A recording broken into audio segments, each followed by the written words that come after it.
Here with you folks tonight. Like you said, I'm Jack Wilson, and I spent the first almost 30 years of my life in Michigan, working at Oakland University in a variety of different roles in student affairs and faculty appointments as a lecturer in a few different schools at the university. I have had a lot of fun doing a lot of different kinds of things. In terms of executive coaching, sports psychology, organizational development. I've been the internal consultant to Kensington for 20 some years now. So I've seen lots of changes and growth and development over the years in the Kensington family. I've been married for 54 years. I have 4 grandchildren and a son and a daughter, 50-ish, going a little bit farther down the road than virtually all of you, but hopefully we'll have some fun and important things to share with you as we get started tonight. Okay, Ryan? Yeah, that's great. That's great. Jack's got some amazing stories to tell. One story I just have to share, if you don't know, that Jack has shared with me long ago. Small little trivia fact: Jack was in the hotel. Am I correct with this, Jack? You were in the hotel that John, if you're a history person, you know what I'm talking about, in the hotel that John Hinckley stayed in, correct? You took a bunch of college kids there. Mm-hmm. And your kids, what happened? They accidentally dialed his room as a joke. Is that correct? Yeah, he was on the same floor, that we were all on, and he actually was between 2 of the students. We were there for a national competition in the theater program, and he was riding up and down the elevator, with our students, and one of our students' family members accidentally dialed the wrong room number and ended up dialing Hinckley's room, and he wasn't there, but she left a message for her brother, and she said, "Oh my gosh, I can't believe you did it." And that led to a very, very long night with the FBI. And a whole variety of other series of things until we got that mess untangled, because what he did was he won a major theater award. And yeah, it was amazing, but it had nothing to do with the assassination attempt on President Reagan. But we were right there in the middle of it. Wow. Talk about being in the wrong place at the wrong time. Yep. So, well, great. Well, hey, let's jump in right now, and we'll start talking about kids, obviously talking about parents and families as well.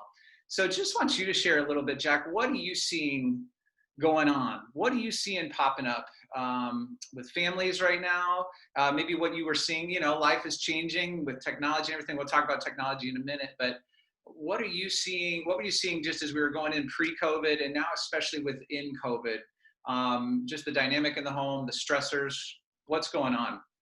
Well, as parents, we want to make sure that we're spending both quantity and quality time with our kids.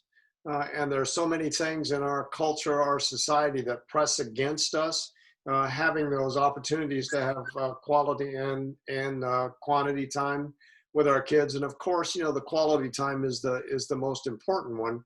But we want to make sure that we, going into the COVID thing, what I've been observing, and my wife, who's also a counselor, spent many, many years as an elementary school principal.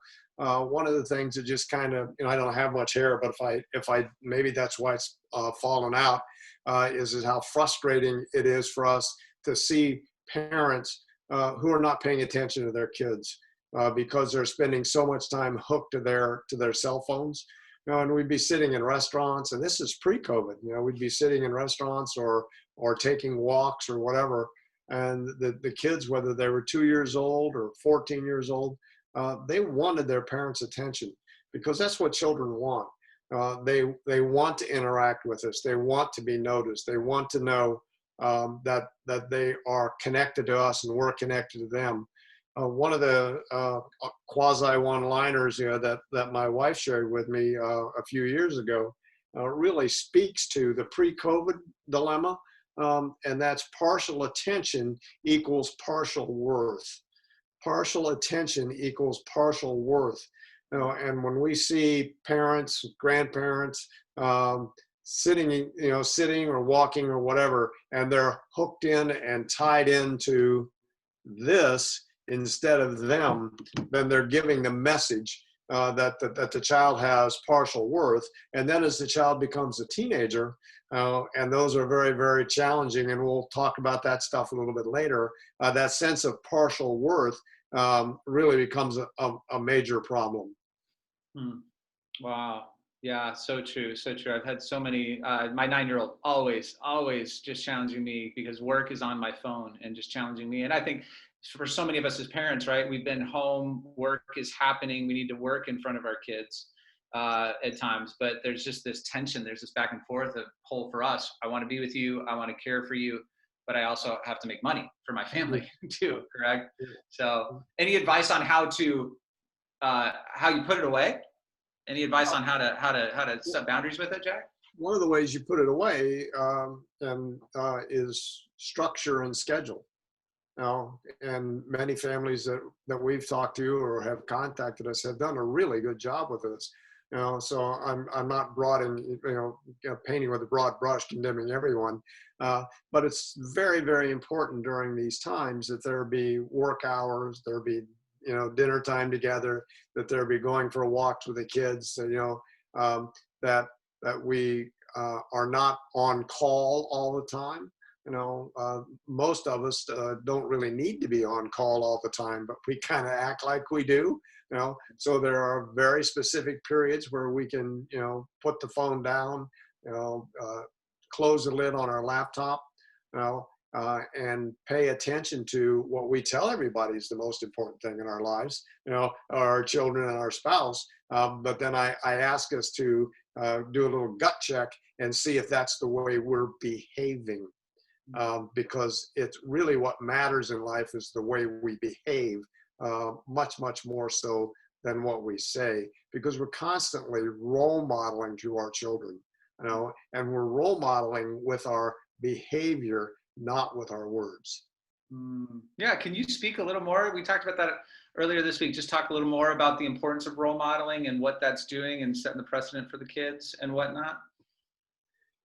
Yeah, I said the thing about, partial attention equals partial worth, and if we're role modeling that to our kids, then they begin to have a sense of themselves as being disconnected from us, and then in the middle school years and the high school years, when they really need to be connected to us, they don't have a sense of being connected to us, and one of the things that, that we see so often with parents, is that they think talking and lecturing to their child, is what really matters.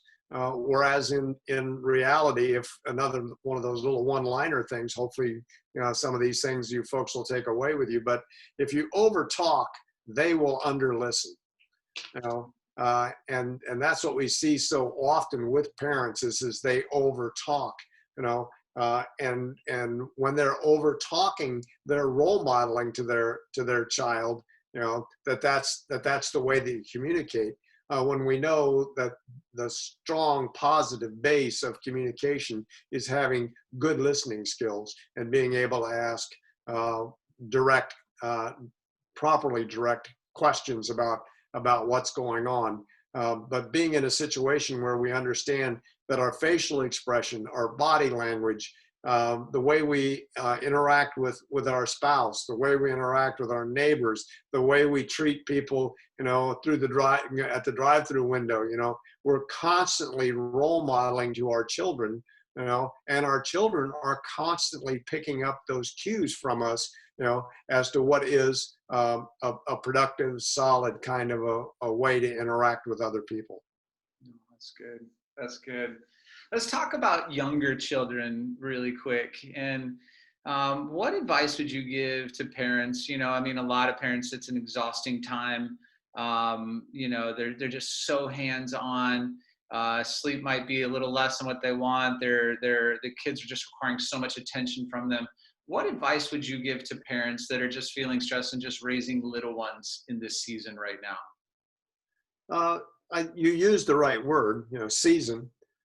We have to remember, that we're with our children for a variety of different seasons, and the needs that they have are different in different seasons, and the younger they are in terms of, birth to age 2 or so, there's just a tremendous amount of hands-on, that goes on with the child. So we have to make sure that we're talking to the child. This is one time when you can't really overtalk, with the child, that we're talking with the child, because that develops their vocabulary, and they're listening to our words, they're reading our face, they're doing, all of those kinds of things, that we're cuddling with them, we're wrestling with them, we're being careful about that, of course, but we're tickling them, we're doing all of the kinds of things that allows for that skin to skin touch, that is so incredibly development, in early childhood development. And then we're picking up cues from our kids, watching in terms of, whether they're developing a rash or, or whatever, but even, as early as 18 months, the basics of personality really begin to show up, and it's so much fun, to really watch kids as they develop during that time period. And again, some families, pre-COVID, and maybe even during this time period, don't have the amount of time that they would like to have with their children because of the economic situations or work responsibilities or whatever. But it really comes back to, if you can't have quantity time, you can have quality time. So shut off the phone, shut off the television, and and really focus in on reading to your child, playing with your child, spending time with your child, and that will pay dividends down the road, for everybody concerned. Yeah, speaking of time, we talked about this the other day, and you've always mentioned this just in, as we're connecting with our boys, is the whole concept of love languages and the importance of that, and how literally you think you could be speaking one language to them, and it's a thing you're like, I'm pouring into you, I'm spending time with you, but that's not their love language. It's like talking French, when their primary language is Spanish. Can you elaborate on that a little bit? And also, how does that connect to just, taking away some of that stress and anxiety as well, that's obviously mounting every year they're getting older, everything they're seeing and hearing, and how does that connect to stress management as well? Well, it connects to stress management in so many different ways, Ryan, but the first step is really understanding yourself. As a parent, take the time, as a spouse, take the time to really get to know yourself first. And there's so many different ways to go about getting to know yourself, but you mentioned the love languages thing. It's really, really important to know what your love languages are, and Ryan, you've heard me kid around about this, but the author of the love languages book, he just really nailed it, and I love entrepreneurs, so he wrote, the 5 love languages, and then fairly soon thereafter, as you reminded me, he did the 5 love languages for kids. But tongue in cheek, but he also did the love languages for garbage truck drivers, and and on and on and on, and because it's a commercial success. But more importantly, it's because it's such a universal concept that's been around for, I don't know, 20 some years now, and it's still on the bestseller list, and hopefully will remain there but first get to know your own love languages, so that you can understand, what's happening there, and then by observation early on, you'll begin to be able to tell with your younger kids what their love languages are, and then as they get into elementary school, they will be able to have conversation with you. You'll be able to discuss it, so everybody will get an idea as to what their love languages are. So if you have a child, that physical touch, is one of their love languages, then cuddling with you, hugging with you, whatever, is going to be really, really important.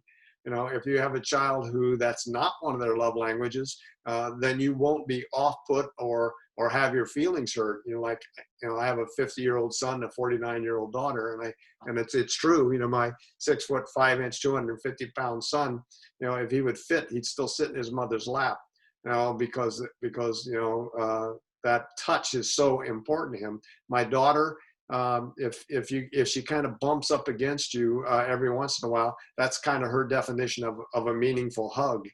So you just really have to know these things about each other, and that will help reduce stress in the relationship exponentially.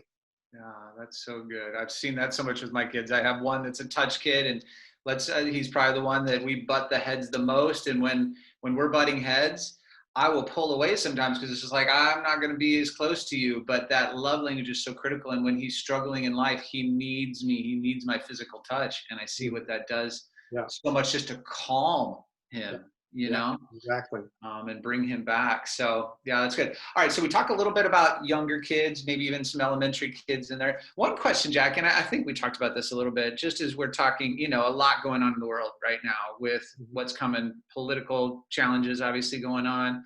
Obviously lots of tension with virus and just bad news in the world. What advice would you have to parents to manage? And I don't even know if this was in our question stuff we talked about earlier, but just what would you say to parents in managing that conversation level with kids, and how much and how little to share and how to process that? Any thoughts there? Yeah, I have a lot of thoughts there. Hopefully some of them are productive. And the thing I'm going to say now is not going to be popular, but it's turn off the television. Yeah. Because I have over the years observed more and more and more people who turn the television on first thing in the morning, and then they leave it on all day long, and whatever their particular political perspective is, that's the TV show that they have on, and it's running in the background, and they're not really perhaps paying all that much attention to it. But they really are, because we pick up all of these subliminal messages, and if you're listening to your favorite commentator, during the day, you're getting that subliminal message. And if that person that you're listening to is giving a negative message or a challenging message, that comes across to you, and like I said earlier, kids read body language so effectively. And the younger they are, the more likely they are to believe that you're mad at them about something, and then that can cause them to pull away or whatever. So I think it's just really important for people. What I recommend to folks who are experiencing difficulty with this particular time period is pick your favorite news show. Let's say there are 3 of them on the networks from 6:30 to 7 o'clock every night. Pick whichever one of those commentators you like the best, and then record it. And then later, go back and turn on your DVR or whatever device you're using, and they give a nice little summary at the beginning of each one of those shows. And what you will find is, if you really look at it, 75% of the stuff that they're showing every night, you already knew that. You don't need to watch that. But if you want to watch the whole 30 minutes, okay, what is it, 22 minutes without commercials or whatever. But that's the absolute maximum amount of information that you need to have at this point in time, in terms of allowing that into your life, and allowing that into the home, and allowing that into the consciousness of the children. If you're that rare individual who can be totally neutral about things, and you can have conversations with your kids, your middle schoolers, your high schoolers, where you can share both points of view, where you can discuss those kinds of things, congratulations, go ahead and do it.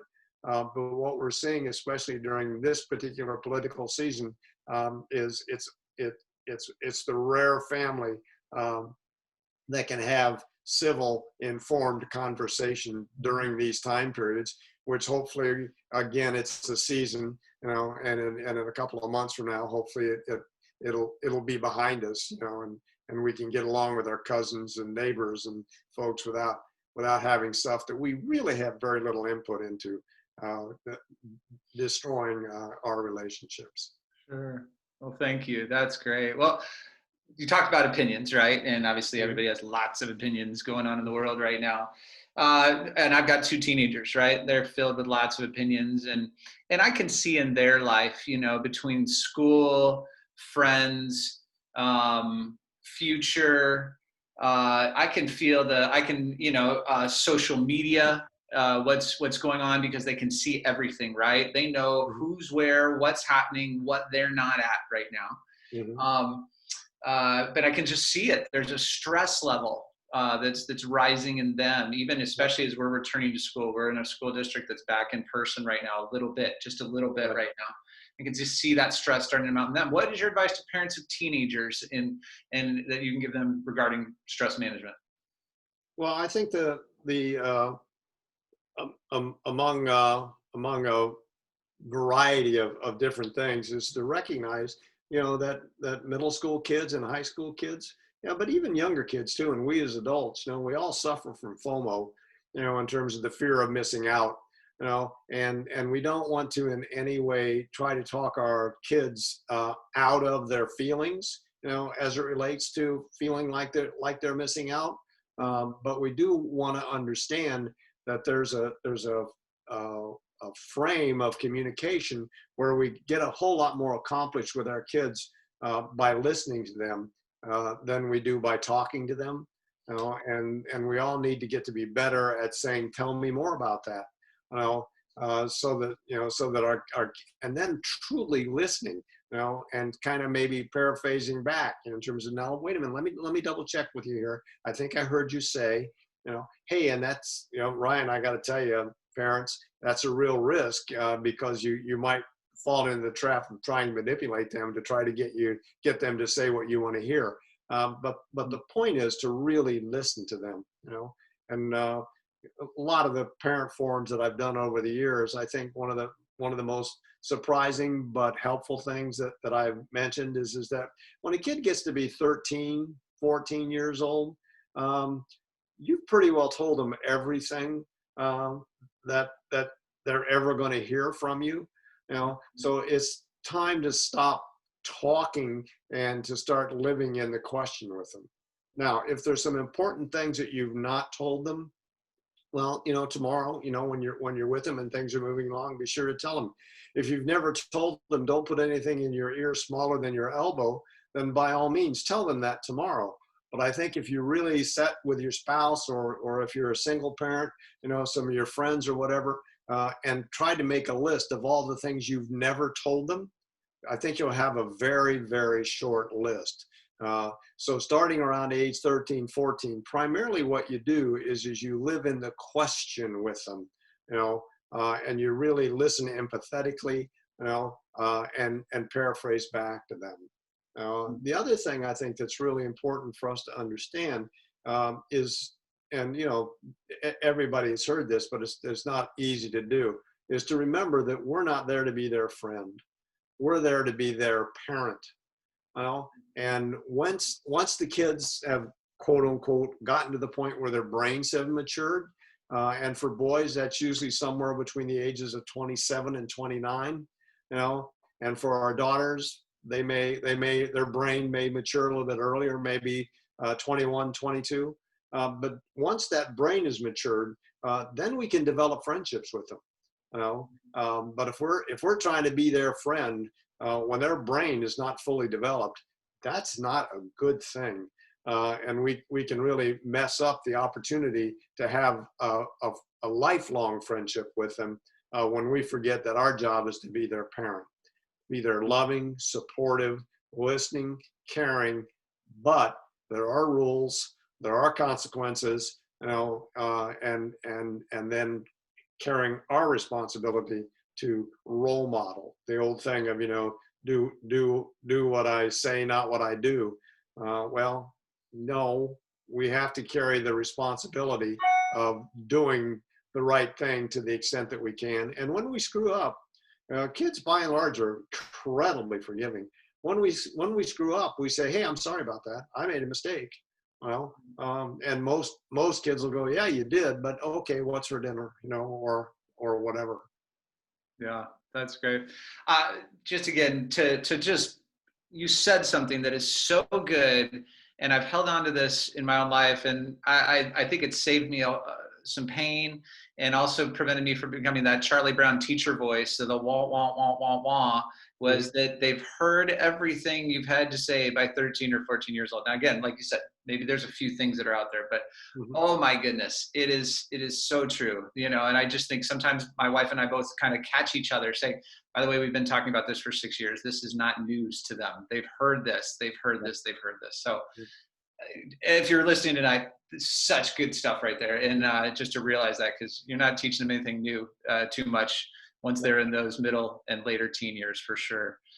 The other thing, Jack, I just, maybe you almost got there with this, but I've heard you say this too, just about in terms of judging yourself as a parent, not to do so until your kids are how old? I think you said this one time, because we always rate ourselves. My wife's always like, we're the worst parents.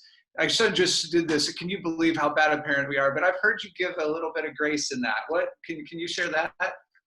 Well, I usually, in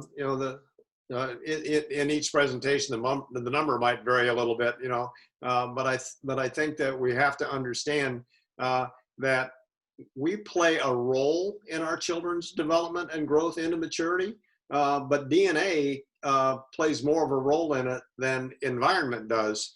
So we want to make sure that we do what we can with the environment. Too late on the DNA. That we took care of that, many years ago. But we can begin to grade ourselves as parents somewhere when the kids are somewhere between 28 and 30. Then we can kind of begin to take a look and say, oh, well, these are some things that we did have some input into and did a good job on this. Or we have to say, ooh, I messed that up. And you have to sit down with your adult kid and say, I didn't do that very well. And I know you're at a spot where you're either a parent or thinking about being a parent. And here are some mistakes that I think I made. Please don't repeat them with our grandchildren. Yeah. Yeah. Oh, that's good. It's helped me a ton, because we've had lots of successes as parents. We've had what we feel like are failures as well, but I recognize too that, again, the verdict's still out. We got quite a few years and lots of great opportunities still ahead to see the fruits in their life. So let's talk a little bit about kind of the holistic approach, just their health, and so much plays into how we're doing with stress and feeling overwhelmed in life, just in how we're taking care of ourselves. So you can talk about that, whether it's you want to hit a little bit about just reminding parents of things, but also what does that mean for their kids too? Well, I mean, health, is such an important topic, whether it's physical, emotional health, and the key elements to it, are diet, exercise, stimulation, all of those things that go into it, and we have to the extent that we can, make sure that we set up the household in such a fashion that our kids stand the best chance. So we have to make sure that we have a relatively junk-free home, with kids. And that's hard as a parent. It's great, not having kids around anymore, because I can have Baby Ruth bars and potato chips and all that kind of stuff around the house. But we have to limit their exposure by limiting our exposure. And we have to limit their exposure in terms of it's so incredibly convenient, to stop, at McDonald's or the pizza store or whatever, but we really have to do what we can to ensure that there's healthy food that's available, and that it's prepared in an attractive fashion. And I apologize, to the families that are overwhelmed during this time period, because I'm talking in a long frame. I'm not talking in this particular season, So if you need to do a few more McDonald's runs because of the craziness of the COVID time of life, please don't beat up on yourself about that. Now, I have the McDonald's app on my phone, Jack, that saved me probably $100 this last year. So thanks for that. Really appreciate it. Yeah. Okay. Good for you. Okay. Keep going though. Talk about more. Keep going with this. This is good stuff. I'll be looking for a loan later, Ryan, since you got that extra $100 there. There you go. But the other element in the development of the brain the two elements I want to speak to, is nutrition, of course, but a major part of that nutrition is keeping the brain wet, making sure that we're doing a really good job, of, of, of drinking water ourselves, of course, but role modeling that to our kids and making sure, that they're taking in lots of fluid. The other element I want to speak to just a little bit here is the importance of sleep. And kids go through different cycles of sleep. But the research is very, very clear on the damage that we're doing to ourselves and to our kids with the screens that you and I are looking at right now. Without going into the science of it, it's pretty clear that if we're going to get the kind of sleep that we need at night, whether you're the type of person who sleeps 7 hours or the type that sleeps 9 hours, kind of thing, it's very clear that we need to shut down our screens anywhere from 90 minutes to 3 hours before we are trying to engage with sleep. Otherwise, our brain does not get it's the rapid eye movement. Everybody has talked about that a lot, but we don't get that kind of nutrition and nurturing that our brain needs by healthy, solid sleep. So we want to make sure that we limit that. For younger kids, and I mean the American Medical Association, the American Pediatric Association, they recognize that they're swimming uphill on this. But they're basically saying that any child under the age of 6 should spend no more than a maximum of 90 minutes per day in front of a screen.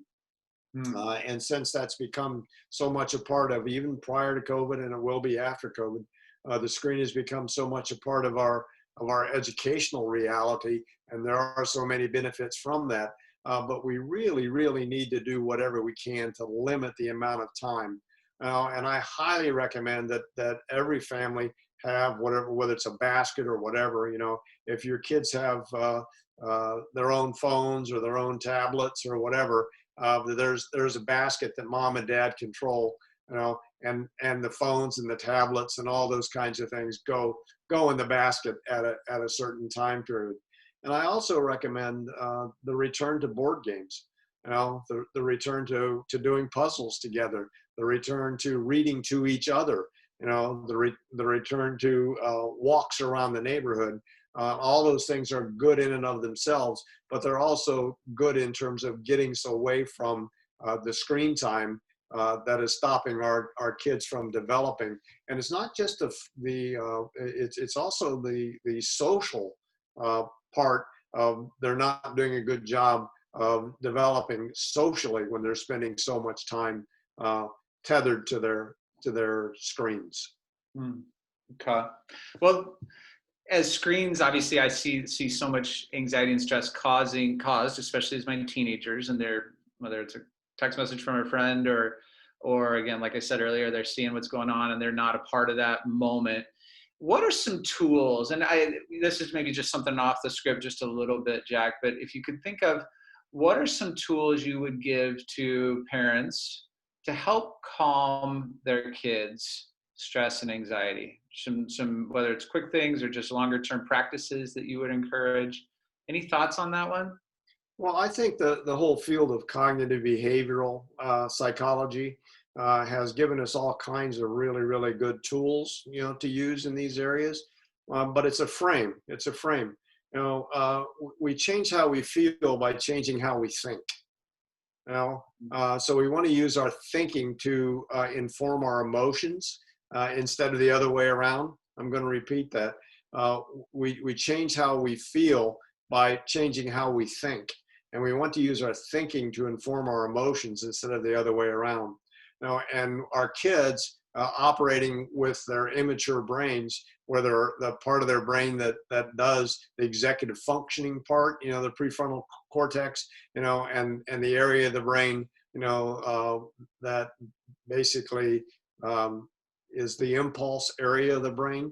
Those two parts of the brain, that's what we talk about when we talk about brain maturity. Those two parts of the brain don't really connect in women until, like 20 to 23, like I said, and they don't really connect in men until between 26 and 28. So we as parents, as teachers, as coaches, as youth ministry people, we have to step into the gap, from time to time, and help with that in terms of asking the right questions, in terms of reassuring them, of spending time with them, and getting them directed. I don't think we talked about this when we were previewing, but I always like to say, think back 100 years ago, teenagers were not outnumbering adults, 35, 40 to 1 like they are now, whether it's in a youth group or a classroom or a football team or whatever. They were in apprenticeships, and the ratio was maybe 2 to 1 or 3 to 1. And now we're in a circumstance or situation where we've got teenagers trying to grow other teenagers. So what we want to do with our kids is we want to have them spending as much time as we can possibly get them spending with mature adults that we can trust, adults that we can rely on. And we want our girls to spend as much time as we can with women in the stages of life ahead of them. And we want our boys to spend as much time as we can have them spending with men in the stages of life ahead of them. And we want them to be learning from these other people. We don't want the parents to feel like they have to be single source individuals. You have the uncle who is really, really good with the automobile. So you have him teach your daughter how to change a tire before she's allowed to start taking driver's ed. And just on and on and on are those kind of examples. Yeah, that's so true. And I mean, I've known this, I've read this, I've seen this, I've felt this for my entire career in ministry, that with kids and teens, it's literally with relationships, it's the blind leading the blind, because they're so, they look to each other. And in our peer-centric world right now, there's such less emphasis and such little opportunity for them to actually interact with adults. And they truly are, again, with social media, interacting with each other almost 24/7. And I see so many young people that aren't even able to interact with an adult. When I say hello, they can't look me in the eye. They can't even ask a question back. And it is so critical for them to have that adult influence. And just a quick, we shout out this all the time at Kensington. If you've heard Dave and Ann, you've heard Justin and Jenny talk about, you kind of building a team of people. Jack, you're one of the people on my team who is that other adult that my kids are bumping into. So you always want people that your children from a young age are bumping into and seeing things, because they're going to stop listening to you at a certain point. They need to see other things in other people as well, right? Yeah. So it's a big component in that. And the other thing I want to speak to in that same frame is how important it is to have our kids around realistic, positive people, because the brain is naturally attracted to negative things. And teenagers especially are even more naturally attracted to negative things. And one of the better TED Talks, that's out there is DeWitt Jones, What's Right with the World. And it turns out that we have an unbelievably distorted image of how the world's doing. I mean, the world is doing better today than it ever has in the history of the world. In every aspect, things are better in the world than they've ever been. And I know every 100 years we have a pandemic, but this is a season, and we will get through this. But talking to our teenagers, and to our middle schoolers, especially in that grouping, in terms of the things that are right with the world and the things that are right with them, that's really, really important. The other thing that's really important that goes along with this, people that we bump into, and that's how unbelievably important it is to know the parents of your children's friends, and to make some tough choices. Some parents just aren't safe because they don't make good judgments, when the kids come over, for an overnight or whatever. They just don't make good judgments. They don't check on them. We've talked about this, on other talks that I've done. The average age of first intoxication for a child in the United States is 12 and a half. and we're thinking, okay, they're 12 and a half, 13, 14. As parents, it's okay now for us to be spending less time with them, because they're busy. No, no, this is the time when we ought to be spending more time with them.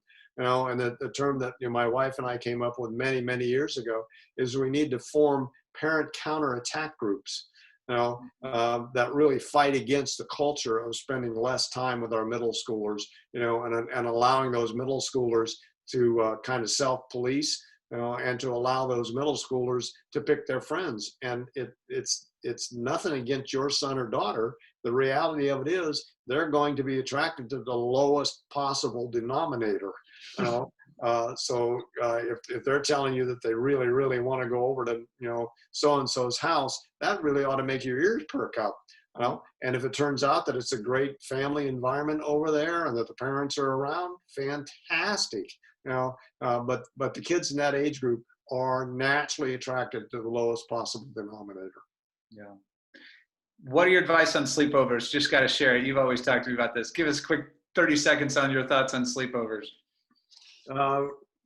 Never more than once every couple of weeks, and never to places that you don't have a really good relationship with the parents. Yeah.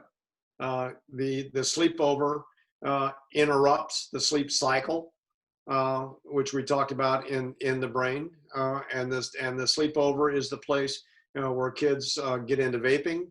It's the place where the kids get into marijuana. It's the place where the kids get into alcohol abuse. It's the place where the kids sneak out of the house because the parents, even the ones who try to do a good job, they'll fall asleep, and the kids sneak out of the house and go around and commit vandalism. So yeah, never more than once every couple of weeks, and only at places where you have checked it out. And you want to be the house where the kids want to come to. And you and Krista do a great job with this, but you want to be the house where the kids want to come to, because they can have fun, they can enjoy themselves, they can be safe, and it's just a good environment. Yeah. And in COVID days, we built a backyard that kids want to be in because we don't want them in our house. We don't want your germs right now. All right. Hey, let's talk. You're an expert in something. A lot of people maybe heard this idea, the whole entire Myers-Briggs personality types. And you are probably the greatest expert I know. Well, for sure, the greatest expert I know. You spent much of your career talking about this. Give us just a little insight in how Myers-Briggs, and I think specifically there's a couple places in it that really plays into stress and anxiety and how kids are dealing with it. Talk about that a little bit. Mm-hmm. Each of us are, the idea behind the Myers-Briggs has been around for, the concepts and ideas have been around for exactly 100 years now. But what we're talking about is the way we're designed to process information, to make decisions, and to get the energy that we need to do those things. And I don't really want to go into all the elements of the Myers-Briggs, but I do want to talk about, since we're talking about stress, the single most important thing to know about yourself and to know about your children in that regard is what their preference is as it relates to the terms extroversion and introversion. And people who have a preference for extroversion get their energy that they need in order to do all the other things they have to do. They get their energy from interacting with other people. So, the term extrovert literally means to turn out, so they get their energy from being around people. About roughly half the population are extroverts, and roughly half of the American population are introverts. And introvert means to turn in. And people who have a preference for introversion get their energy from connecting internal to themselves, from withdrawing, and getting their, the term that I always like to use is battery, get their battery filled up. So the introvert that has his or her battery filled up, because, we're all designed to be in a relationship, but we need energy to be in a relationship. So the introvert, once he or she has their battery built up, then they seek out people so they can engage and interact with them. And in that process, their battery starts coming down. People who are extroverted, when they're out there engaging with people, if they do too much of that, their battery gets so overfilled that they start getting almost to the level, of a sense of franticness. So if we know this about ourselves and we know this about our kids, then we can kind of monitor ourselves, and we can help monitor the people in our lives, but we can help monitor our kids so that we have a good sense of balance between that extroversion and introversion. Like I mentioned, my children. I have a son who is very, very, very extroverted. And he would come home from, we'll say elementary school. He'd come home from a day at school where everybody had said, sit still, don't talk to each other, keep your hands to yourself, and he'd walk through the door and he wanted to talk. He wanted to visit. He wanted to have all the kids in the neighborhood come over so they could interact and spend time together. My daughter is a natural introvert. She would be at school, and from her point of view, there were people always talking to her. There were people who always wanted her to stop doing what she was doing, either with her artwork or a math project, and visit with them. The teachers were always asking her questions right at a time when she was right in the middle of doing something that she really wanted to think about. So when she would come home from school, she just wanted to go to her room. She wanted to be left alone. My wife, who's highly extroverted, it's a good thing we knew this, because until we really figured this stuff out, it hurt her feelings, when her daughter would come home and not want to talk to her and tell her about her dad. But what we learned was if we gave her 30, 40 minutes alone by herself, then she would restore her batteries and she would come back out, and be more than happy to talk to her mom about everything that happened at school that day. So knowing that this interchange of energy is one of the most important stress issues in our lives, because if an extrovert is blocked from doing their extroverted thing, or an introvert is blocked from doing their introverted things, then it creates all kinds of internal, what we call dissonance, which then leads to throwing off all kinds of stress things. Yeah. Thank you for that. And again, helping me understand that my natural introversion has been one of the biggest sources of just bringing myself back to a healthy place when I'm facing lots of stress. Because if I've got people, I can and I've got a lot going on, the stress just goes through. But just to have a centered moment, alone time, has been so critical for me. So it's a big piece of it, and I hope people are catching that's a big deal. When your energy is down and stress is high, whether you're an extrovert or introvert, you got a problem going on there, Yeah. So talk a little bit, Jack, what are, we had a couple questions on what are some signs, can you give some thoughts? This is some of the questions that are coming up. What are some signs that your kids are struggling, that they are stressed, that there is high anxiety? What are some things that parents can look out for with their kiddos? Change in basic personality, reluctance to interact with family, change in sleep habits, inability to control their moods, and it's not always temper and anger. It can be other kinds of emotions, blocking. Their willingness to talk about their emotions and their feelings. Those are some of the things that we look at and that we see. And at some level, and this is a nuanced thing, because at some level I just described a typical teenager. So it's when it gets to the extreme, that we really have to start really paying attention. But if we've created that environment that we've been talking about throughout this whole thing of diet, exercise, and we haven't mentioned, but the incredible importance of continuing spiritual growth and maturity. If we're doing those kinds of things, then when the things that I just listed show up, then we'll probably see those as a season that our teenagers are going through, as their hormones change, as their body changes, all of those other kinds of things. But when it becomes extreme, that really should perk our ears up. when you talk about spiritual formation, and one of you gave an acronym that we talked about. You gave an acronym long ago that just things that are happening in life that can really kind of bring out, cause stress. These can cause just a really anxious reaction in people. Wondering if you can share that in acronym, those 5 things. And the last one, maybe talk a little more about the last one, that spiritual component, spiritual isolation you talked about a little bit. Can you share on that? Sure. I mean, this is an acronym that's been around for a while. The first 4 letters, has been recognized, and it's the word HALTS, HALTS. And the thing that makes it an acronym is never get too hungry, and that hunger deals with knowing what's right for you, knowing what's right for your kid. There's a really good book out there. Eat Right for Your Body Type. There's all these other kinds of things. Like I recently, maybe 3 years ago, found out without even really realizing it that I'm hypersensitive to all forms of grain.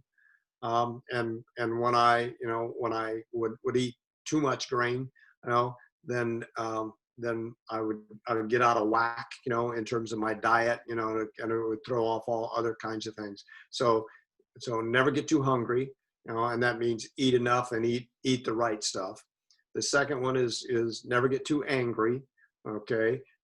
Anger exists on a continuum from indignation to rage, and there's so many good things that have happened in the world that are fueled by indignation, but I don't know of anything good that's ever come out of rage.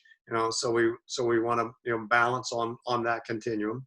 The L stands for lonely. So we want to make sure, I kind of like tongue in cheek say that God designed us to be in relation with our fellow Homo sapiens. So we want to make sure that we never get too lonely. And of all the things that I've looked at over the years, this is probably the only one that I've ever been completely comfortable saying that there's a gender variable here. Women need women friends, and men need men friends. And if we don't have that in our lives, then this sense of balance that allows us to stay away from stress can go up. The T, that stands for tired, and that also, like the others, has 2 components to it. Tired means, get the right amount of sleep and the stuff that we talked about in terms of screen time and all that other stuff. But it's very, very important to remember or understand that the other side of the tired is exercise. If we don't exercise on a regular basis, then we don't properly sleep. And if we don't properly sleep, then we're more prone to all variety of different physical and emotional stress-related issues. So that's HALT. And then a few years back, in terms of my own observations and reading some stuff, I added an S to it, and that's spiritual isolation. And what that means is we constantly have to be growing spiritually. We have to be aware of our spirituality. Now, as a Christian, I'm comfortable knowing, what that truth is, but I have to know that with my family and friends and professional colleagues, that I have to recognize their spirituality because we need to be at least in the pursuit of spirituality and to respect other people's pursuit, since we're talking here about managing stress. So if I have a friend who's a tree hugger, then I have to go out and hug trees with him, or if I have a friend who's an atheist, I have to comfortably sit with them, and let them tell me all the things that are dumb and stupid about those of us who believe there could be such a thing as a God. So you just have to be open, to this, to allow for spiritual growth and development, so that we can have a balanced life and a balanced perspective in terms of properly maintaining a relatively stress-free life. That's good. I would echo that too, just in regards to just the spiritual example. You talked about role modeling back at the beginning, and that your kids, and I know Susan's put a few things up there that our kids are always watching. She put that in the chat. And I just think about, in regards to them gaining a greater picture of the fact that they are not alone, that there is literally a being, a God, is watching and in charge of their life, but to see that in you and to see how you are engaging with God, I think can set an incredible precedent on how the stress and the things that are out of control in their life, to watch and see you in a consistent, disciplined way engaging with God, whatever that is, whether it's reading or worship or prayer, church just being a consistent part of your life, which is so hard for people in this busy day. But there's something in it that grounds them and creates a foundation. Am I right, Jack? That they can build on, and it takes that isolation out of it for them, Yeah. And they'll go away. Yeah. And then they'll come back, and then they'll go away, but that's the part of them finding their own sense of identity, their own sense of truth. And we just want to be comfortable with that. We don't want to, I know so many families that get frightened, when their daughter, rebels or goes away, in a variety of ways, but especially spiritually. It's just part of the developmental process. It doesn't scare God, so why should it scare us? Yeah. Yeah. Jack, real quick, we only got a couple minutes left. What would you say the parent that's really, where their kid is struggling so much as far as therapy, counseling, any advice to parents that are like, gosh, I'm really seeing symptoms and signs in my child? What would you say to them in regards to seeking out a professional? What would you say to them? Because I think we all get to that place. We've all needed it at times, and we all think our kids might need it at time. What would you say to parents as they're asking themselves those questions, they're making those kind of decisions? I think there's two things that I want to speak there to. One is that it's very, very common and healthy for kids to want to have somebody other than their parents to talk to, and to connect them, with a properly trained, and I'm emphasizing properly trained. I've seen so many train wrecks, when people, went off to counselors who were not properly trained, properly licensed. So I think that's a very good thing. Maybe 5 to 8%, and these numbers are really difficult, Ryan, but maybe 5 to 8%, of the kids that we love and care about have serious psychiatric issues. And if that is something that shows up, then we want to get on that right away, and get them with the appropriate trained professional, who can get them headed in the right direction. Yeah. But yeah, counseling I think is good for almost anybody, and some kids will really get excited about it, and others will resist it, and if they're within the range of norm in terms of what's going on with them and they resist it, well, then just make sure that they're, I'm going back to it again, just make sure that they're spending time with, if it's a boy, that they're spending time with healthy, mature adults who can kind of walk them through the circle, and teach them some of the things that they need to learn. That's great. Jack, thank you so much. Any final thoughts? Anything that we didn't cover that you just, gosh, I don't get to say this. I think we missed something. Anything else out there left unsaid? Well, I just think it's the last thing I'd like to say. I hope that the one-liners that I used, kind of got thrown up on the screen. But I'm just going to throw out one more concept in terms of being very careful, because we all talk to ourselves all the time, and we really need to listen to what we're talking to ourselves about, and we need to be realistic. And from the cognitive behavioral frame, one of the most important questions to always ask yourself, is that true? Because we get so busy sometimes talking to ourselves, and we end up telling ourselves things that are just not true. So that's always a really good question, to pay attention to what we're saying to ourselves, and to do what we can to talk to ourselves the way we would talk to our best friend. That's really good. Okay. That's really good. Yeah, we all talk to ourselves. It's just only, the people who do it out loud, they're the crazy ones, right? But we all do it. Right. Yeah. So, well, Jack, thank you so much for your time. And I think we've gotten, Susan, is there any other questions out there? I think we've gotten pretty much everything that came across. Is there anything outstanding that I didn't see come through? I think I grabbed most of them. I want to check one more thing. Yeah. I think we got them all. I think. I want to make a comment here. This was great. Great, Ryan. My family thought I had we really enjoy the advice and dialogue. So let's keep this going. So thank you so much, you guys. Well, thank you. Yeah, thanks, Susan. Well, Jack, thank you for your time. I just want to let everybody know, too, before I'm going to pray for us to close, just let everyone know that we're going to be back again beginning of December.